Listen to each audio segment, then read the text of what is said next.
తెలంగాణ తల్లి బిడ్డలు, ఈ భూమిపుత్రులు, మంచిగా బ్రిలియంట్ స్టూడెంట్స్, తెలంగాణలో వజ్రాలసంటి బిడ్డలను కన్న తల్లులకు కడుపుకోత తప్పలేదు. చేసుకున్నటువంటి భార్యలకు భవిష్యత్ ఏందనేది ఒక ప్రశ్నార్థకం. చిన్న పిల్లలు, ఇద్దరు చిన్న పిల్లలు. ఏదో ఇప్పుడు మనం ఈ బండారి కుమారస్వామి గారి ఇంటికి వచ్చింది. ఇక్కడ నిన్న గ్రూప్ వన్ ఇష్యూలో నిన్న హైకోర్టు నుంచి తీర్పు వచ్చేది ఉండే. నిన్న అదే రోజు మళ్ళీ ఇది జరుగుడు అనేది. తర్వాత మొన్న నిరుద్యోగ యువకులు మొత్తం పెద్ద కవాతు చేసిండ్రు, ఇందిరా పార్క్ దగ్గర ధర్నా చేసిండ్రు. ప్రభుత్వం 2 లక్షల ఉద్యోగాలు మాకు ఇస్తామని చెప్పి సంవత్సరం లోపల కాంగ్రెస్ ప్రభుత్వం ఇస్తామని చెప్పి మేనిఫెస్టోలో పెట్టిన తర్వాత పూటకో మాట మాట్లాడినట్టు ఒక్కొక్క రాజకీయ నాయకుడు ఒకడు 60,000 ఇచ్చినాము, 70,000 ఇచ్చినాము, 1,00,000 ఇచ్చినాము. ఒక ఆయననేమో అసలు మేము ఇచ్చే పరిస్థితి లేమని, ఇంకో ఆయన 5 ఏళ్ళకు ఇస్తాను కానీ సంవత్సరంకి ఇస్తామని చెప్పలేని పిసిసి ప్రెసిడెంట్. ఈ ఉపన్యాసాలు ఇవన్నీ విన్న తర్వాత ఈ ఆత్మహత్యలు జరగొద్దనేది కంటిన్యూస్ గా మనం చెప్పుకుంటూ వస్తూనే ఉన్నాం. మనం కూడా గతంలో చాలా ఇండ్లు తిరిగినాం. ఇది పొద్దుగాల వార్త వినంగానే మనం ఈ ఊరికి వచ్చినాం. ఇక్కడికి చూడండి, తెలంగాణ సమాజానికి చూపిస్తున్న ఏంటంటే యూనివర్సిటీలో తెలంగాణ ఉద్యమం జరిగేటప్పుడు ఇదే గొల్లకుర్మకు సంబంధించినటువంటి బిడ్డ సాయి ఫస్ట్ ఆ పిల్లలు చాలా టాపర్ ఉండే. తెలంగాణ ఆత్మగౌరవాన్ని రక్షించేందుకు, కాపాడుతందుకు ఆత్మహత్య చేసుకుని ఉస్మానియా యూనివర్సిటీ క్యాంపస్ లో చచ్చిపోతే ఇప్పుడు ఇక్కడ ఈ ఊర్లో మనం ఇక్కడికి వచ్చి ఉన్నాము. చూడండి తన మార్క్స్ చూడండి, 540 మార్క్స్. 10th లో 540 మార్కులు. ఏదో ఆషామాషి విద్యార్థి గురించి కాదు మనం ఇక్కడికి వచ్చి మాట్లాడేది. 540 మార్కులు. ఇగో బోర్డ్ ఆఫ్ ఇంటర్మీడియట్ లో చూడండి మీరు ఎన్ని మార్క్స్ వచ్చినాయి చూడండి, 968. ఏ ఊరమ్మా? సోడాష్పల్లి మండల్, వేలేరు మండలు. ఇక్కడికి వచ్చినాం మనం. అంటే ఒక మామూలు పల్లె, చిన్న 1 ఎకరంన్నర వ్యవసాయం చేసుకున్నటువంటి ఒక తల్లిదండ్రులు. వాళ్ళు చదవలేదు, మాకేం తెలియదు, కానీ మా పిల్లలు మంచిగా చదవాలని ఇంజనీరింగ్, ఏదో మామూలు విషయం కాదు. ఇంజనీరింగ్ కూడా చూడండి మీరు, Bandari Kumaraswamy electronics and communication engineering. Okay, ఇక చూడండి ఫస్ట్ క్లాస్ విత్ డిస్టింక్షన్.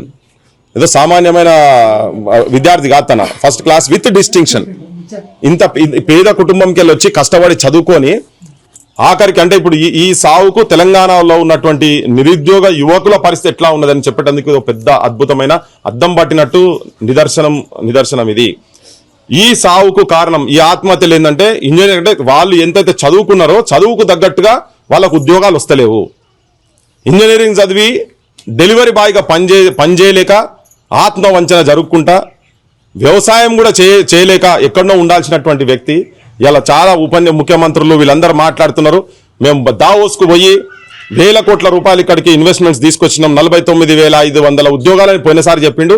ఈసారి కూడా కట్టినవి పెద్ద పెద్ద పోస్టర్లు పెట్టుకొని తిరిగినా. మరి ఎవరికి ఇచ్చారా మీరు ఉద్యోగాలు? ప్రైవేట్ సెక్టార్లో ఎవరికి ఇచ్చారు? మీరు చెప్పారు మీ మేనిఫెస్టోలో పెట్టి 75% మేము వచ్చిన తర్వాత ప్రైవేట్ సెక్టార్లో కూడా తెలంగాణ వాళ్లకు రిజర్వేషన్స్ పెడతామని. మరి మీరు నౌకర్లు ఎవరికి ఇచ్చిరా? 50,000 ఉద్యోగాలు ఎవరికి ఇచ్చారో మీరు వైట్ పేపర్ రిలీజ్ చేయాల్సిన అవసరం ఉన్నది. మీరు చెప్పే దొంగ మాటలకు, మీరు కేవలం రాజకీయాలకు ఉపయోగించుకొని నిరుద్యోగ యువకులను వాళ్ళ ఇళ్లలోకి వచ్చి వాళ్ళు రాగానే మేము నౌకర్లు వస్తాయంటే 2014 నుంచి దాదాపు అప్పటి నుంచి బోరాబండల హైదరాబాద్ నుండి కూర్చొని చదువుకొని ఇక్కడ కూర్చొని ఏదన్నా ఒకటి చదివి నా పెత్తనంలా చనిపోయే ముందు నా బిడ్డ నాకు ఇంత బువ్వ పెడతాడు, ఆసరా ఉంటాడు అనుకునే తల్లిదండ్రులకు ఇలా ఆసరా ఎవరో తెలంగాణ రాజకీయ వ్యవస్థ చెప్పాల్సిన అవసరం ఉన్నది. ఇది నేను కాంగ్రెసో బీఆర్ఎస్ఓ లేకపోతే బీజేపీ అని చెప్తే అన్ని రాజకీయ పార్టీలకు సంబంధించినటువంటి దాందే అన్ని రాజకీయ పార్టీలు దీని బాధ్యత వహించాల్సిన అవసరం ఉంది. ఈయన 2 లక్షల ఉద్యోగాలు ఇస్తాను మేనిఫెస్టోలో పెట్టిన తర్వాత నువ్వు ఎందుకు ఇస్తలేవని కొట్లాడిన రాజకీయ పార్టీలు లేవు. కమ్యూనిస్టులు పోయి కూడా వాళ్ళ సైడే ఉన్నారు. ఉద్యమ సంఘాలు, ఇంటెలెక్చువల్స్ కూడా తెలంగాణలో ఇంకా ఈ ఆత్మహత్యలు జరగొద్దనే ఉద్దేశంతో మేము గడప తిరిగి ఎక్కడ ఎవరు జరిగినా కానీ పోయి తెలంగాణ యువకుల మీద, విద్యార్థుల మీద లాఠీ దెబ్బలు కూడా పడొద్దని చెప్తా ఉన్నాం. ఇప్పుడు ఈ కుటుంబానికి, ఈ ఆత్మహత్యకు కారణం ఎవరు? రేవంత్ రెడ్డి గారు, కేసీఆర్ కావచ్చు, బీజేపీకి సంబంధించిన రామచంద్రరావు కావచ్చు, అందరు రాజకీయ వ్యవస్థలు. ఇగో ఇంత గంభీరమైన పరిస్థితి అంటే డిస్టింక్షన్ వచ్చిన వాళ్ళ ప్రపంచంలో ఏ దేశంలో కూడా డిస్టింక్షన్ వచ్చిన వాళ్ళను బంగారు పల్లాలలో పెట్టి వాళ్ళకి నౌకర్లు ఇచ్చేటువంటి స్థాయిలో ఉండేది. తెలంగాణలో మాత్రం అది ఆత్మహత్యలకు దారి తీస్తున్నదంటే ఇది సిగ్గుచేటు. ఎంతమంది కడుపు కోతలు జరగాలి ఇంకా తెలంగాణలో? ఎంతమంది ఆత్మహత్యలు చేసుకోవాలి? ఇదే ప్రాంతంలో ఎంబీఏ చేసినటువంటి భోజ్యా నాయక్ అట్లనే ఆత్మహత్య చేసుకున్నాడు. ఎందుకు ఆత్మహత్య ఉద్యమంలో భవిష్యత్ తరాలకు ఇటువంటి కుమారస్వామి అసంటోళ్ళు ఆత్మహత్యలు చేసుకోకుండా మా ఉద్యోగాలు మాకు రావాలని చెప్పని ఇక్కడ కూతబెట్టి దూరంలో ఉన్నటువంటి పిల్లగాడు. ఇట్లనే వీళ్ళ లెక్కనే నితీష్ భరద్వాజ్ ఇంజనీరింగ్ చదివినటువంటి పిల్లగాడు మంటల్లో మాడిపోయిండు, మషి అయిపోయిండు, బూడిదైపోయిండు. తెలంగాణ భవిష్యత్తు అద్భుతంగా ఉండాలని చెప్పని ప్రతి ఇంటింట్లో పండుగ వాతావరణం, దీపాలు పెట్టేటువంటి పరిస్థితి ఉండాలంటే ఇవాళ ఆ దీపాలు ఏంది చచ్చిపోయిన దీపాలు పెట్టేసినటువంటి దీపావళి ప్రతి ఇంట్లో దీపావళి ఉండే కాడ ఇవాళ చచ్చిపోయిన దీపాలు పట్టే పరిస్థితికి తీసుకొచ్చిన తెలంగాణ రాజకీయ వ్యవస్థ. నిరుద్యోగ యువకులు కావచ్చు, తెలంగాణ ప్రజలు కావచ్చు, నిజమైన నాయకులను ఎన్నుకోకుంటే ఇగో ఇటువంటి ఆత్మహత్యలు జరుగుతూ ఉంటాయి. ప్రశ్నించే తత్వాన్ని పెంచుకోండి. దయచేసి ఓటును నమ్ముకోకండి, మంచి నాయకులను ఎన్నుకోండి. ఓట్లు జనాన్ని నమ్ముకుంటే ఇగో తెలంగాణ భవిష్యత్తు డిస్టింక్షన్ వచ్చినటువంటి వాళ్ళ జీవితాలలో, వాళ్ళ కుటుంబాల జీవితాలలో, మొత్తం తెలంగాణ జీవితాలలో అంధకారం మిగిలిపోతున్నది. దీని బాధ్యత మొత్తం రాజకీయ వ్యవస్థ పెట్టాలి. రేవంత్ రెడ్డి ఉట్టిగా ఊకదుంపుడు ఉపన్యాసాలు ఇచ్చుడు కాదు. మీరు నన్ను పిలుస్తారా, ఎవడు తెలంగాణ జాతిపిత, ఎవడు బూతుపిత అనే మీ బూతు పురాణాలు బొందబెట్ట. మీరు చూడాల్సింది జాతిపితలు గీతిపితలు తర్వాత సంగతి నాయన. అసలు ఏంది తెలంగాణ యువతరం ఎక్కడ బొందల పాలవుతున్నది, కాటికి పోతున్నాయి తెలంగాణ పల్లెలు. అడ్రస్ ఎక్కడ అంటే కాటి, తెలంగాణ యువతరం అడ్రస్ ఎక్కడ అంటే కాటికాడ చూపించాల్సిన, తెలంగాణ మేధస్సు ఎక్కడ ఉన్నదంటే కాటికాడ చూపించాల్సిన పరిస్థితి ఏర్పడుతున్నది. ఆత్మ వంచన జరుగుతున్నది. ఆత్మవిమర్శ చేసుకోవాలి. తెలంగాణ ఉన్నటువంటి యువకులు మొత్తం ఆత్మవిమర్శ చేసుకోవాల్సిన అవసరం ఉంది. యావత్ తెలంగాణ సమాజం మేల్కొనండి, రచయితలు మేల్కొనండి. ఈ ఆత్మహత్యలు చేసుకుంటున్నటువంటి నిరాశ నిస్పృహతో ఉన్నటువంటి యువతరం పక్షాన మనసొంటోళ్ళం ఉండాలి. మీరు రాసేటోళ్ళు రాయాలి, పాడేటోళ్ళు పాడాలి, కొట్లాడాలి. మీడియా కూడా ఇలా కొన్ని సోషల్ మీడియాకు సంబంధించినటువంటి ఛానల్స్ తప్ప మెయిన్ స్ట్రీమ్ ఛానల్స్ అయితే ఏవి కూడా ఇవి చూపిస్తలేవు. ఎవనో బర్త్డే అయితే పెద్ద పెద్ద హెడ్లైన్స్ లేచి చూపిస్తున్నారు. ఎక్కడో వాళ్ళ భూతు పురాణం మొత్తం బయటకు వస్తుంది. కానీ ఇప్పుడు ఈ చరిత్ర, ఈ ఊరు చరిత్ర, ఈ కుటుంబం చరిత్ర ప్రతి పేపర్ల హెడ్లైన్స్ లో రానుండే ఎలా. ఎందుకంటే చూపిస్తున్న సర్టిఫికెట్లు ముంగడ పెట్టి మాట్లాడుతున్న ఏదో ఆషామాషి పిల్లగాడు కాదు, తన కుమారస్వామి ఆషామాషి పిల్లగాడు కాదు.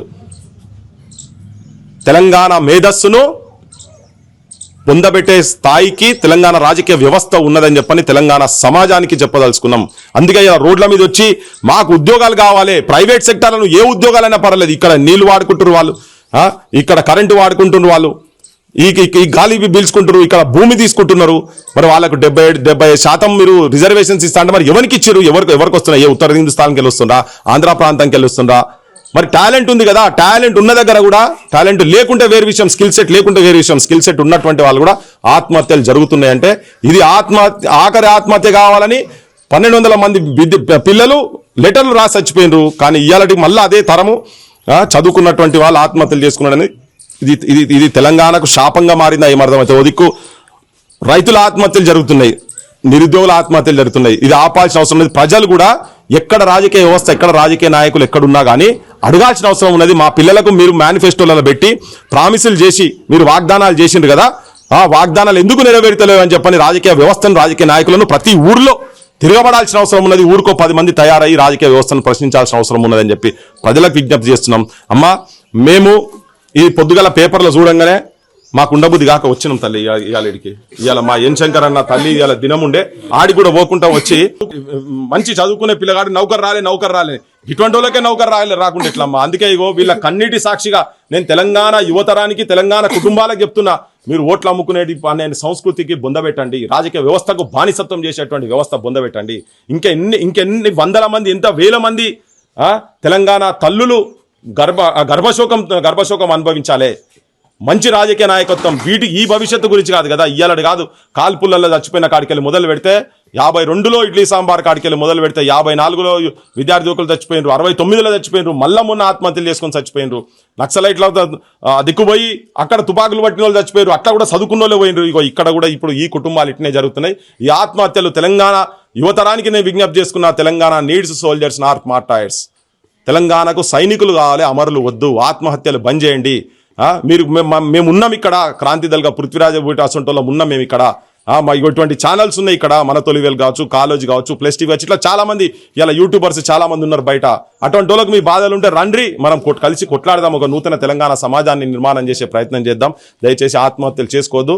రేవంత్ రెడ్డి గారు మీరెంతసేపు మీ ఓట్ల పంచాయతీ, మీ సీట్ల పంచాయతీ, మీ దందాల పంచాయతీ, మీరు ఎట్లా పైసలు సంపాదించాలనే పంచాయతీలు, ఎట్లా పదవులు కాపాడుకోవాలని అన్ని సర్వ గడ్డీలు తింటున్నారు కదా మీరు. ఇగో ఇక్కడ చూడండి, ఇగో ఇది ఒక వజ్రం. మీ భాషలో చెప్పాలంటే పెంట కుప్పలకి మీద వెలిసినటువంటి ఒక అద్భుతమైన వజ్రం ఇది. ఇగో ఈ వజ్రము ఇలా తెలంగాణలో లేకుండా పోయింది. ఇంత మెరిటోరియస్ స్టూడెంట్ను తెలంగాణ సమాజం కోల్పోయింది. ఈ భూమి, ఈ నేల తల్లి కోల్పోయింది. ఇది తెలంగాణ సమాజానికి, తెలంగాణ ప్రజానికానికే సిగ్గుచేటని చెప్పదలుచుకున్నాం. ఇప్పటివరకు ప్రభుత్వ అధికారులు కూడా ఎవరు ఇక్కడికి వచ్చినట్టు దాఖలాలు కనిపిస్తున్నారు. ఏం చెప్పాల్సి సోయి లేదు కదా, ప్రభుత్వాలకి ఇవి అవసరం లేదు. వాళ్ళకి ఎంతసేపు ఏ కాంట్రాక్ట్ ఎవరి దగ్గర ఉన్నది, ఏ కాంట్రాక్ట్లు ఎన్ని పైసలు వస్తాయి, ఏ దందాలు చేద్దాము, ఇటువంటివే ఉన్నాయి. మరి ఈ ఊరికేలో పెద్ద మనిషి ఉన్నాడట, మరి ఆ పెద్ద మనిషి మరి కనీసం ఇసొంటోళ్ళనన్నా ఇప్పుడు 10 ఏళ్ల నుంచి ఇక్కడ ఈయన చదువుకొని ఉన్నాడు, ఉద్యోగం గురించి వెతుకుతున్నాడు కదా. వాళ్ళంతా ప్రైవేట్ దందాలు, ప్రైవేట్ కాలేజీలు, ప్రైవేట్ హాస్పిటళ్ళు, వాళ్ళు యూనివర్సిటీలు పెట్టుకొని దోపిడీ చేసే స్థాయి దాకా పోతున్నారు. కానీ మరి ఇటువంటి వాళ్ళ గురించి, ఇటువంటి భవిష్యత్తు గురించి ఆలోచించే పరిస్థితి లేదు. మరి వాళ్ళందరూ డిఫాక్టో చీఫ్ మినిస్టర్ కదా, లాస్ట్ 10 ఏళ్ళు మొత్తం ఆయన డిఫాక్టో చీఫ్ మినిస్టర్. అటువంటి వాళ్ళు కూడా ఆలోచించాల్సిన అవసరం ఉంది కదా. ఎట్లా నా ఊర్లో ఇంత మెరిటోరియస్ స్టూడెంట్ ఉన్న తర్వాత నౌకరు ఎట్లా రాదు అనేది. ఇది బాధ్యత లేని రాజకీయ వ్యవస్థ ఉన్నది కాబట్టినే ఇలా ఆత్మహత్యలు జరుగుతున్నాయి. ప్రభుత్వ తప్పిదానికి ఒక యువకుడు బలైండు, తల్లిదండ్రులను సాధాల్సిన వయసులో ఆయన కాటికి పోయిండు. ఎట్లా తల్లిదండ్రుల పరిస్థితి ఏంది, ప్రభుత్వం ఎట్లాంటి చర్యలు తీసుకోవాలి? ఇంకొకటి కూడా జరగకుండా ఉండాలంటే వెంటనే అసలు ఎన్ని నౌకర్లు ఉన్నాయి, నౌకర్లు కావాలి. 80% ఇలా ప్రైవేట్ యూనివర్సిటీస్లలో, ప్రైవేటు సెక్టార్లో ఉన్నటువంటి ఐటీ సెక్టార్ కావచ్చు, దేనిదైనా కానీ దాంట్లో ఈ ప్రాంతానికి సంబంధించినటువంటి బిడ్డలకు రిజర్వేషన్స్ ఇచ్చి వాళ్ళని ఇమ్మీడియట్గా ఎంప్లాయ్మెంట్కి తీసుకోవాలి. అది జరుగుతే తప్ప దీనికి పరిష్కారం లేదు. ఇప్పుడు ఇంత దొంగ మాటలు కదా. మేనిఫెస్టో అయితే మనం చూసినాం కదా, మేనిఫెస్టో ఎన్నో కూడా అంతా చూపించాం. తెలంగాణ సమాజానికి మొత్తం తెలుసు. వాళ్ళు 2 లక్షలు ఉద్యోగాలు ఇస్తారు. ఆ 2 లక్షలలో కుమారస్వామి కూడా ఉంటుండే కావచ్చు కదా. బండారు కుమారస్వామి అనే యువకుడు దాంట్లో నౌకరు వచ్చేది కావచ్చు కదా. మరి మీరు ఇయ్యాలే కదా. ఇవాళ సావు ఎవరు చంపినట్టు? ఇది ప్రభుత్వాలు చంపినట్టే కదా. ఇది ఇంకెంతకాలం జరగాలి? ఇది ఈ పెద్ద మనిషి ఇప్పుడు ఎన్నేళ్ళు బతారు వీళ్ళు? వాళ్ళ వయసులో ఒక 10-15 ఏళ్ళు వాళ్ళు తక్కువనే బతారు. ఆ రంజిలనే చచ్చిపోతారు వీళ్ళుగా. భార్య ఇప్పుడు చూడు, చిన్న పిల్లలు, చంటి పిల్లలు ఉన్నారు. వాళ్ళు ఎట్లా పెరగాలి? వాళ్ళ జీవితం ఏంటిది? ఒక ఆడబిడ్డ ఇదేదో ఊర్లలో గాంజాయికి అలవాటు పడో, తాగుడికి అలవాటు పడో సచ్చింది కాదు కదా. చదువుకొని నా స్థాయికి తగ్గట్టుగా, నాకున్నటువంటి మెరిట్కి తగ్గట్టుగా నాకు నౌకరి కావాలని చెప్పని అడిగి ఆత్మహత్య కదా ఇది. ఏదో సంఘ విద్రోహ శక్తులుగా మారి కాదు కదా చేసింది. తాపత్రయం పోయి ఆవేదనతోని, ఆందోళనతోని. తల్లి బాయికాడ చిన్నగా ఉన్నప్పుడు తొట్టెల లెక్క తన చీర వేసి యాలాడిచ్చే పెంచితే అదే చీరను మెడకేసుకొని ఉరేసుకొని చచ్చిపోయేటువంటి కాలం నా తెలంగాణలో ఉంటే అవమానం అనిపిస్తుంది, సిగ్గుచేట అనిపిస్తుంది. తల్లి చీర తీసుకొని పోయి ఉరేసుకున్నాడట. చూడండి, వ్యవసాయం పనులు చేసుకుంటప్పుడు మీరందరూ వ్యవసాయం పనులు చేసుకుంటప్పుడు బిడ్డలను ఏం చేస్తారు? అని లేచో చెట్టు కట్టేసి ఊపుతా అంటారు కదా. ఆ ఊయలు ఊపి అద్భుతమైన భవిష్యత్తు కలలు కన్నా నా తల్లులు, తెలంగాణ తల్లులు ఇలా అదే చీర ఉరితాడైపోయి కూర్చొని ఉన్నది. ఇగో ఇది తెలంగాణ పరిస్థితి. తెలంగాణ సమాజానికి వీటి గురించే మేము కొట్లాడుతున్నాం, వీటి గురించే మేము మాట్లాడుతున్నాం. ఈ ఆత్మహత్యలు వద్దు. నేను తెలంగాణ యువతరానికి చెప్పదలుచుకున్న ఆత్మహత్యలు వద్దు దయచేసి. ఇప్పటిదాకా ఒక అధికారం రాలేదంటే ఎంత సోయి లేకుండా, ఎంత భయం లేకుండా, ఒంట్లో భయం లేదు. వాళ్ళ వెన్నుపూస కదలాల్సిన అవసరం ఉన్నది. రావాలి, వీళ్ళకు ఆర్థిక సాయం చేయాలి. తనకు కుమారస్వామి భార్యకి ఇమ్మీడియట్ గా వెంటనే ఒక ప్రభుత్వ నౌకరీ ఇవ్వాలి. తనకు అమ్మ నువ్వేం చదువుకున్నావు? తన కూడా డిగ్రీ చదువుకుంటుంది. తనకు ఇమ్మీడియట్ గా ఎక్కడో కలెక్టర్ ఆఫీస్లో ఎక్కడో ఒక నౌకరీ ఇవ్వాల్సిన అవసరం. ఎందుకంటే ఈ బాధ్యత వాళ్ళదే కదా. ఈ బాధ్యత వాళ్ళదే. నువ్వు నౌకర్లు ఇస్తాను మేనిఫెస్టోలో పెడితేనే కదా వీళ్ళందరూ ఓట్లేసి నువ్వు ప్రభుత్వానికి తీసుకొచ్చింది. గతమైననేమో ఇంటికో ఉద్యోగం అని చెప్పిండు, ఇంటికో ఉద్యోగం రాలే. ఈయన ఇస్తాన్న ఉద్యోగాలు ఈయన రాలే. సో ఈ కుటుంబాన్ని వెంటనే ఆదుకోవాల్సిన అవసరం ఉన్నది. నౌకరీ ఇవ్వాలి, ఆర్థికంగా కూడా ఆదుకోవాల్సిన అవసరం ఉన్నది. సీరియల్ సారలు ఇవ్వగానే ఆ సీరియల్ చూపించి మీరు మురువకుండి తల్లిలో మా తెలంగాణ ఆడబిడ్డలారా దయచేసి మీ ఇళ్లల్లో మీ పిల్లలకు వాళ్ళకి రావాల్సిన ఉద్యోగాలు వస్తే కంచి పట్టు చీరలు కాడికెళ్ళి, గద్వాల్ పట్టు చీరలు కాడికెళ్ళి కొనిస్తారు తల్లి. గవర్నమెంట్ ఇచ్చేది వాడు ఇచ్చేది ఏ గవర్నమెంట్ అయినా, గత గవర్నమెంట్ అయినా ఈ గవర్నమెంట్, ముఖ్యమంత్రులు ఇచ్చేది తీసి పెంటకుప్పల మీద వాడేసారు మీరు ఆ చీరలు. అవన్నీ వాటిని చూపించి మేము ఇవి ఇచ్చినాం, ఉచిత బస్సు ఇచ్చినాం, ఇవన్నీ స్కీమ్లు అన్ని థర్డ్ క్లాస్ స్కీమ్లు.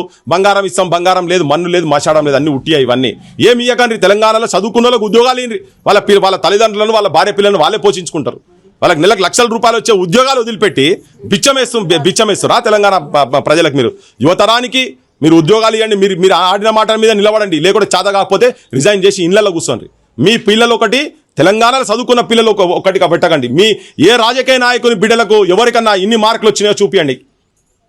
ఏ రాజకీయ నాయకుడు ఇవాళ ఎమ్మెల్యేలో ఉన్న పిల్లలల్లో మీరు ఎవరికన్నా ఇన్ని మార్కులు వచ్చే చూపియండి. ఇంత డిస్టింక్షన్లో పాస్ అయిన వాళ్ళు మీ ఇంట్లో ఎవరు ఎంతమంది ఉన్నారో చూపిరు. ఏ ఎమ్మెల్యేల పిల్లలు ఉన్నారు, ఏ మంత్రుల పిల్లలు ఉన్నారు, ఏ ముఖ్యమంత్రి ఇంట్లో గత ముఖ్యమంత్రి ఇంట్లో కానీ ఇటువంటి వాళ్ళు ఉన్నారా చూపియండి ఎవరన్నా. తెలంగాణ ఉన్న మేధస్సు మొత్తము కాటిపాలయ్యి బొందల పాలయ్యి తగలబెడుతున్నారు. కాటి కాలు చాపే పరిస్థితికి వచ్చింది తెలంగాణలో. ఇది చాలా అన్యాయము. తెలంగాణ రాజకీయ వ్యవస్థ మీద తెలంగాణ ప్రజలకు కూడా చెప్తున్నా, ఈ పార్టీల జెండాల చుట్టూ పోయి మీరు వాస్తవాలు మాట్లాడకుండా ఉండకండి. యువతరానికి కూడా మీరు సోయికి రాండి. ఎవరు బందూకు పట్టమని చెప్తలేరు, కానీ నీ నాలుకనే తుపాకీ బందూకు తూటాలు లెక్క మాట్లాడి రాజకీయ వ్యవస్థ మీద మీరు తిరుగుబాటు చేయాల్సిన అవసరం ఉన్నది. మన తెలంగాణను మనం కాపాడుకోవాలనంటే, ఇటువంటి ఆత్మహత్యలు ఆగాలనంటే, తెలంగాణ ఆత్మసాక్షిగా తెలంగాణాన్ని ఆలింగనం చేసుకొని ఈ నేల తల్లి విముక్తి గురించి ఇంకా ఆత్మహత్యలు జరగకుండా ఉండేటువంటి వాయిసెస్ లేపాలని చెప్పి తెలంగాణ ప్రజలను కోరుతున్నా నేను.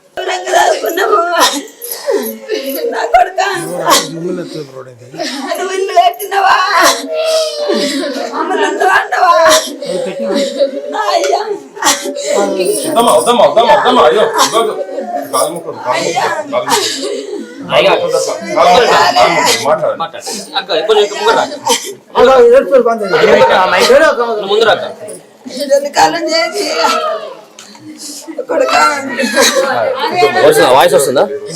ఏం జరిగిందమ్మా? జరిగినటువంటి విషయం చెప్పి, మీ భర్త ఎంతవరకు చదువుకున్నాడు, ఏమైంది?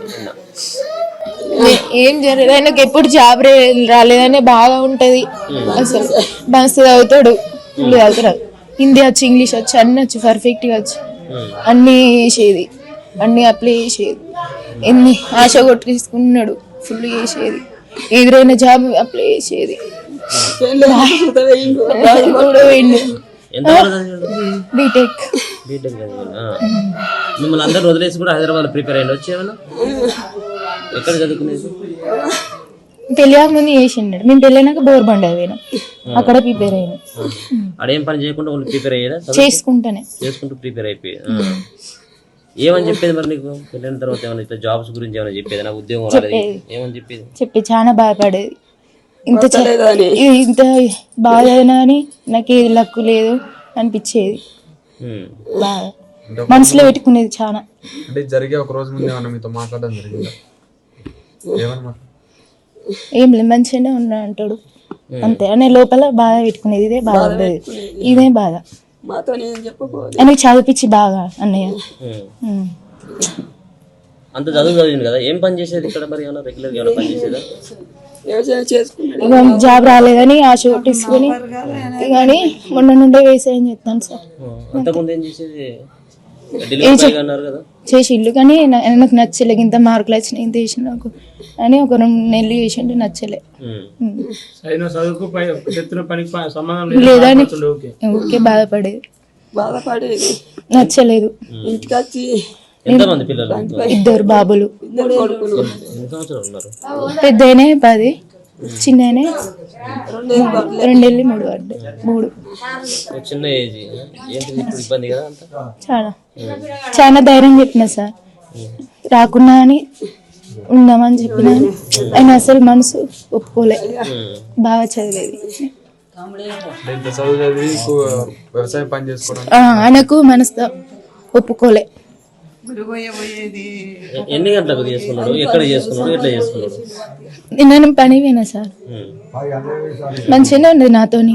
ఆయనకి ఏమనిపించిందో ఏమో, 11 గంటల వరకు పోయిండట. నాకు ఫోన్ వచ్చింది అంతే. నాతో కూడా మంచిగానే మాట్లాడింది. పొద్దున 2 ఒకసారి తిన్నాం, అన్ని మంచిగానే చేసి. బైక్ అన్నే పొద్దున ఏమన్నా మంచిగా ఎట్లా మాట్లాడింది?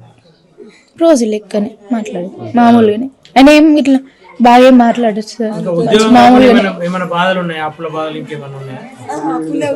అప్పుడు లేవు. ఉద్యోగం గురించి చాలా ఆలోచించేది అన్నయ్య.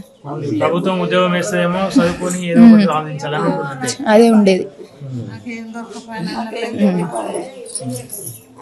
ఇట్లా తల్లి నువ్వు అమ్మవా? ఎంత మంది నీకు పిల్లలు? ఎంత మంది? నా కొడుకు. ఎంతవరకు చదివించినావు నీ కొడుకును? ఆయన చదువు రాదు. మాకు ఎడ్డెళ్ళము అయ్యా ఆయన కొడుక రంది పెట్టుకోకంటే అదే రంది పెట్టుకునేది మాకు ఇట్లా తెలియదు అవ్వా అవ్వ అని పిలిచేది చెప్పపోయేది మనసులో పెట్టుకునేది అవ్వా చిన్నప్పటి నుంచి మంచిగా చదివేదా? మంచిగానే చదివేది ఇక్కడ చూత ఫస్ట్ వచ్చిండు ఇక్కడనే 5 చదివిండు అవ్వా మలికుల కాడ 10 చదివిండు ఈ ఆకాంచి హాస్టల్ పోయిండు హాస్టల్ పోయిన కాంచి ఇక మంచిగానే ఉంటున్నాడు అనుకున్నా ఇక నా కొడుకు నన్ను తాతాడు అనుకున్నా ఇక మంచిగా వచ్చేది నా కొడుకు నేను ఇట్లా చేస్తాడు అనుకోలే నా కొడుకు నన్ను చెప్తివే నా కొడుకు చెప్పేదా నీకు? అవ్వవు కదా నువ్వు, చెప్పేదా నీకు? నాతో ఏమైనా పోయేది రంది పెట్టుకునేది ఈ పెళ్ళైనాక చూతా పెళ్ళైనాక చూతా నేను చూసుకొచ్చుకుంటాను అని పోయేది 2-3 రోజులు పోయి వచ్చేది అవ్వా నువ్వు ఇట్లా తండ్రిగా నువ్వు ఇట్లా ముందర నీ చిన్న మనవాడా ఇప్పుడు చనిపోయినటువంటి కొడుక? ఏమన్నా చెప్పేదా నీకు? ఏమన్నా చచ్చిపోయే కంటే ముందు ఏమైనా 1 రోజు 2 రోజుల ముంగట ఏమైనా మాట్లాడిందా? నాతో ఏం జరిగింది మరి అసలు? ఎందుకు చచ్చిపోయినా? ఏం జరగలే, జాబ్ రాలేదనే బాడీ చనిపోయింది అనుకున్నాను మేము. ఇంట్లో ఏమన్నా ఇంకేమన్నా వేరే ఇబ్బందులు ఏమైనా ఉన్నాయా? ఏం లేదు ఇబ్బంది. మనసులో చూసుకునేది ఇది ఒకటే జాబ్ మీద రంది ఒకటే ఆయనకు. రాసిందా లెటర్ గిట్లా ఏమైనా రాసిందా? అదే అప్లై చేసుకున్నాను. మాకు ఎవరు సార్ మాకు ఏ చదువు కదా ఏది లేదా. ఒకటే కొడుకు నీకు? ఒక కొడుకు ఒక బిడ్డ. చేసుకుంటే అది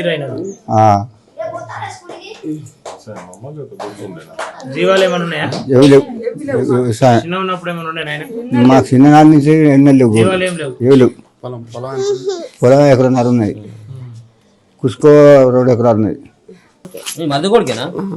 ఎవరు మాట్లాడేదా మరి? ఏం చెప్పపోయేది, మా ఇంటికే రాకపోయేది. అంతేనా? ఎప్పుడైనా పుస్తకాలు పట్టుకుని ఎన్నర రాకపోయేది. నా కొడుకు ఇప్పుడు ఆయన రమ్మన్నా రాకపోయేది. రాకపోయేది. ఎట్లా ఉండేది మరి అందరితో? ఎట్లా ఉండేది? ఆయనకి ఆయన ఏ మనసులు ఉండేదో కానీ కుళ్ళు ఉండేది ఆయన. మన మనసులో పెట్టుకొని మన రంది కొద్ది ఉండేది. ఎప్పటికీ రంది కొద్ది అడిగినా కానీ చెప్పపోయేది బాబు, చెప్పపోయేది. లోపలే మొదలు పడేది. ఏం చెప్పపోయేది. ఎందుకు రంది అంటే నాకేం రంది లేదు అనేది. ఎందుకు నీకు ఇంత బాధ మరి? ఏంద్రామా మంచిగా మాట్లాడుతుంది మాతోని, గనగన అన్నతోని మంచిగా మాట్లాడుతుంది అని మేము అడిగేది.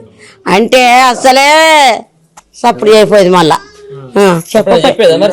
సర్కార్ నౌకరు నాకు రాలేదని ఎప్పుడన్నా అనేదా? సర్కార్ గవర్నమెంట్ జాబ్ రాలే, నాకే జాబ్ రాలే అని కొన్ని రోజులు గట్లా ఎన్నో ముళ్ళలు వేసుకొని పోయేట. ఓ రాత్రి పోయిండు, వచ్చేది, రాత్రి పోయేది, వచ్చేది. ఏడాది పోయిండు, పోయేది వచ్చేది, పోయేది వచ్చేది. అది బంద్ చేసిండ్రు. ఇక అది బంద్ చేయగానే ఊకున్నాడు. ఊకొని గట్ల ఎవరన్నా కూలి ఇస్తున్నా పోయేది, లేకుంటే సప్లై కూకునేది. గంతే. వ్యవసాయం అంటే ఇంతంతా పొలం ఉన్నది కదా, తండ్రి కొడుకులు ట్రాక్టర్ దున్నిచ్చుకొని కూలి మనుషులు పెట్టుకొని నాటేసుకుందరు. గంతే, ఏం పని చేయకపోదు. గంతే ఇంట్లోనే ఉండేది. ఏమైనా సెల్లు చూసుకుంటా ఇంట్లోనే ఉండేది. సెల్లు చూసుకుంటా ఇంట్లోనే ఉండేది. ఎవరితో చదవపోయేది, ఎవరి ఇంటితో మాట్లాడపోయేది. నా ఇంట్లో నా కొడుకుతోనే మాట్లాడపోయేది. బాధ అంతే. నా కొడుకు ఇంత సాపలేరు వచ్చింది. నా కొడుకు ఇప్పుడు ఆయనకు వస్తే రాతమ్మి పక్క పండు నేను చెప్తానన్నా కానీ నాకు రాదు. కావచ్చు బిడ్డ, ఇక ఎంత రమ్మన్నా రాపోయేది. పక్క పండి నేను చూపిస్తా, నువ్వు నేర్చుకో అని అంటే రాకపోయేది. నాకు రాదు అది అనేది, నాకు రాదు అనేది. ఇక అంతే సంగతి. నాకు గవర్నమెంట్ జాబ్ లేదా, నాకేది లేదా, నాకు ఎవరు పెట్టిస్తారు అని కొన్ని రోజులు తిరిగినా కానీ ఎక్కడ దొరకాలి ఆయనకు. రాయవేండు రాసిండు, వచ్చిండు, కూర్చున్నాడు ఇంట్లోనే. మత్తుగా రాసిండు కొడుకు. ఏది కాకుండా అయిపోయింది. ఏది కాకుండా అయింది. ఆయన వేయండి ఇక నిన్న మేము గానే కూర్చున్నాం బిడ్డ, మా ఆరాలు నేను ఇద్దరం కూర్చుంటే అమ్మ పోతాన్నా బైకాడి ఎటు పోతున్నావు, బైకాడి పోయి మోటార్ పెట్టి వస్తా అన్నాడు. ఆ పిల్లగాడు ఎడతాడు సుధా మేము ఆగబట్టినాం. ఆ రోజు తీసుకుపోయేది వీళ్ళు లేనప్పుడు ఎటన్నా పోతే తీసుకుపోతే ఎందుకు కొడుకాగా బాయిల పండి తీసుకుపోతానవరట.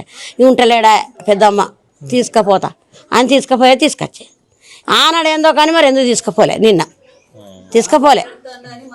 ఇట్లా కొట్లాడి తెచ్చుకున్న తెలంగాణలో కొలువుల కోసం సాగులు అయితే ఉన్నాయి కదా, ఏమంటారు? మంచిగా ఉన్నాయా ప్రభుత్వాలు? మరి లేవు, ప్రభుత్వాలు మంచిగా లేకనే దొరుకుతలేవా, ఉద్యోగాలు వస్తలేవు. ఇక ఇట్లా చనిపోతారు, ఉంటారా? ఎంతో మంది బిడ్డలు ఇట్లనే అవుతారు. చాలా మంది ఊర్లలో మరి ఏమనుకుంటారు? ఊర్లలో ఏమనుకుంటారు, గిట్ల నౌకర్లు లేకుండా చస్తారు. ఏం చెప్తాం? అయ్యే వాళ్ళని చదవాల్సినోడు వాళ్ళేపోబట్టే ఎవయ్యని ఏం చేస్తాడు? అయిపోయా వాళ్ళ ముసలోడా, అది ముసల్దా, ఎవరు బతారు? ఆ పిల్లలు ఎన్నడేది కాలే.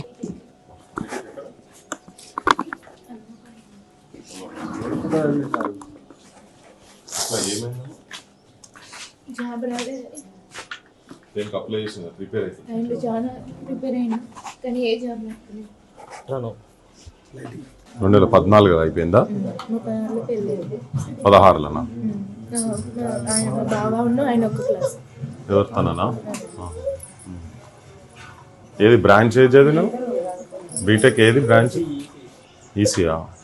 అంటే ఎట్లా ప్రైవేట్ దాంట్లో కూడా ట్రై చేసిండా, గవర్నమెంట్ ఏదైనా కాంపిటేటివ్ ఎగ్జామ్స్ రెండిట్లా చేసిండా? ఇక్కడ ఇంటి దగ్గర ఉండే ప్రిపేర్ అయ్యేదా లేకుంటే ఎట్లా? అక్కడ పోయి కూడా ప్రిపేర్ అయ్యాను. హైదరాబాద్నా? ఎక్కడ ఉండేది హైదరాబాద్లో? అశోక్ నగరా? బోరాబండ దగ్గర. బోరాబండ దగ్గర. ఎట్లా నిన్న ఎట్లా చనిపోయింది? ఊరేస్తున్నాడా ఎట్లమ్మా? బావి దగ్గర. బావి దగ్గరనా? వ్యవసాయం ఉందా ఏమన్నా?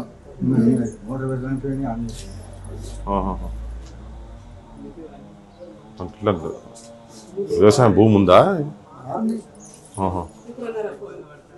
ఎంతమంది అన్నదమ్ములు? ఎంతమంది? ఒక్కడేనా? ఒక్కడే అక్క? ఇప్పుడు మాట్లాడేదా ఉద్యోగాలు రావట్లేదు, వేయట్లేదు? ఎప్పుడు అదే బాధ ఉండే, ఎక్కువ అదే బాధ చాలా ఉండే. బాగా చదువుకుని ఫస్ట్ ర్యాంక్ వచ్చింది. అవునమ్మా? దేంట్లో? ఇక్కడ డిగ్రీలో ఏమో వచ్చింది, ఇంటర్లో ఫస్ట్ ర్యాంక్ వచ్చింది.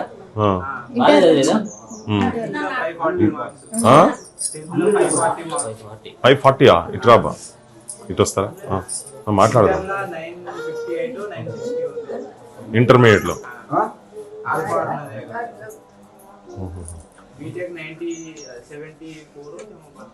ఏం ఎగ్జామ్స్ ప్రిపేర్ అయ్యామా? అంటే గవర్నమెంట్ దాంట్లో ఏమన్నా చెప్పిండా? గ్రూప్ 1 అట్లనా, సివిల్సా? గ్రూప్ 1 గ్రూప్ 1 గురించి చదివిందా?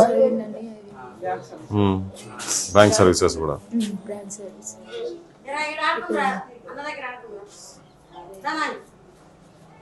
ప్రైవేట్ ఏమైనా చేసేదా? ఇంకా జాబ్ ఏమన్నా ప్రైవేట్ లో? ఎక్కడ? డెలివరీ బాయ్ అమెజాన్లో చేసింది. ఇక అది నచ్చలేదు, నాకు గవర్నమెంట్ కావాలని బాగా మెంటల్గా బాగా ప్రిపేర్ అయింది. అంటే ఇక ఈ డెలివరీ బాయ్ ఇంజనీరింగ్ చదివి నేను డెలివరీ బాయ్ చేసుడు ఏందనేది లోపల మనసులో బాగా బాగుంది. నిన్ననే ఎందుకు చేసినామా? ఏదన్నా సందర్భం ఉండేనా? నిన్న ఏదన్నా అట్లా ఏమన్నా ఉండేనా? నేను ఎన్ని గంటలకు జరిగింది? అదే అందుకనే అదే దాని నేపథ్యం ఏమన్నా ఉందా? అమ్మా అమ్మా 11 గంటలు.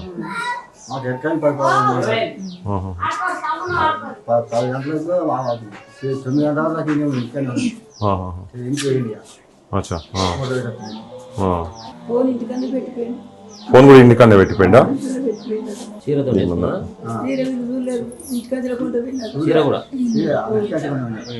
చీరతోటి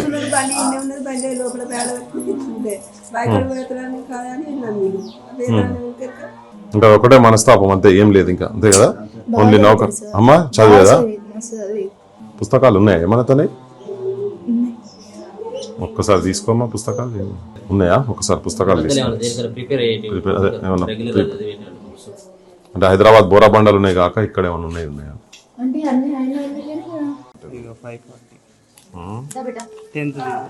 10th నువ్వు చెప్పింది ఇంటర్మీడియట్లో చెప్పింది 968. బా 968 ఇంటర్ మార్క్సా Kumaraswamy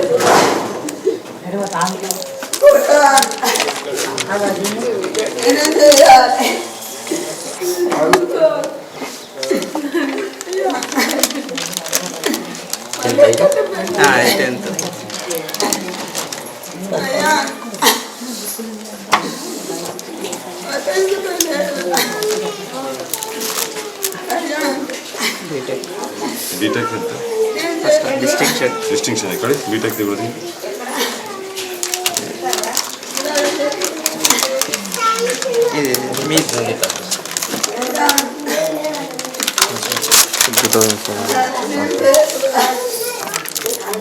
marksheet 73.2 result with distinction చూసినా BTech with first class with distinction